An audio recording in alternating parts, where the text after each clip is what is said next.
ஆண்டின் பொதுக்காலம் 21வது வாரம் திங்கட்கிழமை.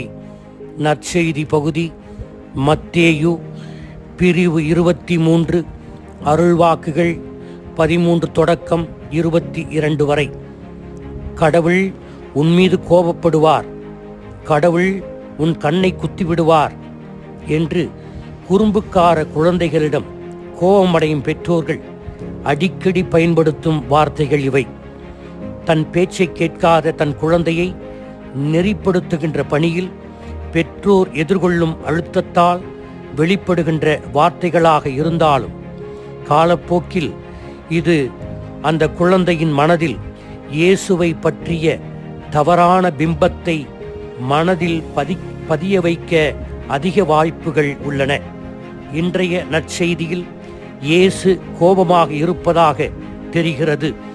சிறந்த மற்றும் கற்றறிந்த குழுவாக பாசாங்கு செய்யும் பரிசேயர்களையும் மறைநூல் அறிஞர்களையும் பார்த்து இன்றைய நற்செய்தியில் வெளிவேடக்காரரே என்று 2 முறையும், ஐயோ கேடு என்று 3 முறையும் திட்டுகிறார்.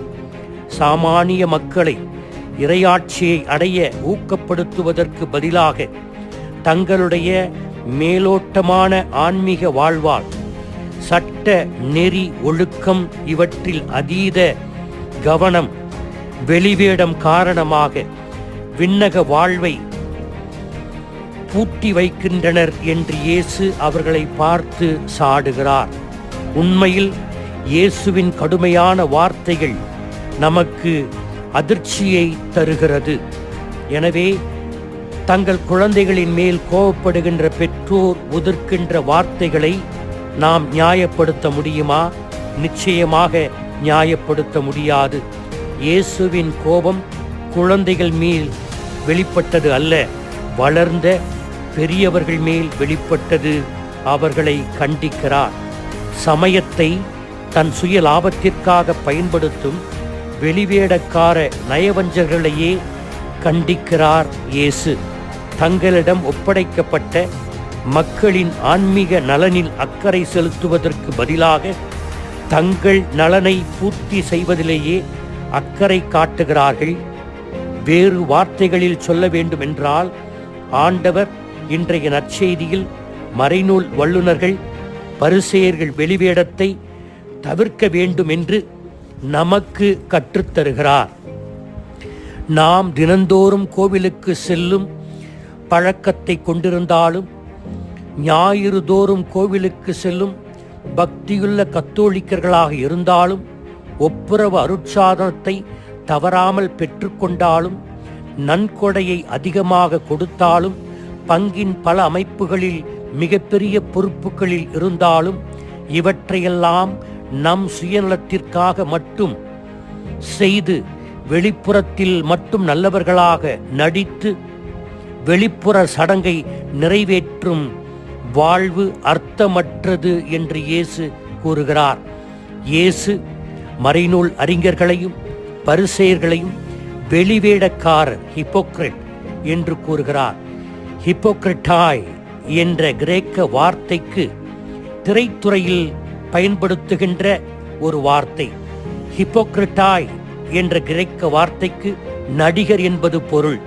யாராவது தவறு செய்துவிட்டு ஒன்றும் தெரியாதது போல் இருப்பவரை நல்லா நடிக்கிறான்டா அவன் என்று கூறுகிறோம். வேறு வார்த்தைகளில் சொல்ல வேண்டுமென்றால், மேடையில் நடிப்பது ஒரு பொய்முகம். எனவே பரிசேயர்கள் நீதிமான்களாக, நேர்மையாளர்களாக, ஒரு நடிகன் திரையில் தோன்றுவது போல வாழ்க்கையில் நடிக்கிறார்கள். ஆனால் அவர்கள் உண்மையில் நீதியையும் நேர்மையையும் கடைபிடிப்பதில்லை. அதோடு இயேசு ஐயோ கேடு என்றும் அவர்களை பார்த்து கூறுகிறார். இந்த வார்த்தையை அலாஸ் என்றும் நாம் ஆங்கிலத்தில் மொழிபெயர்க்கலாம்.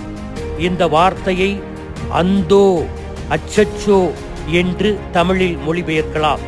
எனவே ஐயோ கேடு என்ற வார்த்தை வருத்தம், துக்கம், ஏமாற்றம், துயரம் போன்ற உணர்ச்சிகளை வெளிப்படுத்துகின்ற ஒரு சொல்.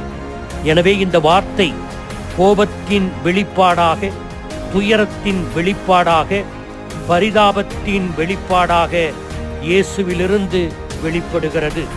நம் ஆண்டவர் இயேசுவை அதிகமாக வேதனைப்படுத்தியது பரிசேயர்கள், மறைநூல் அறிஞர்களுடைய கொடுமையான பாவ வாழ்க்கை அல்ல, விபச்சாரிகளாக வாழ்கின்ற வாழ்க்கை அல்ல, வரித்தண்டுபவர்களாக இருப்பதனால் அல்ல, மாறாக தொலைந்து போன ஆடுகளான இஸ்ரேல் மக்களுக்கு பாதுகாப்பான பாதையை வழங்கவும் அவர்களை மீண்டும் கடவுளிடம் கொண்டு வரவும் செய்ய வேண்டியவைகளை செய்யாமல் அதற்கு மாறாக செயல்பட்டதால்தான்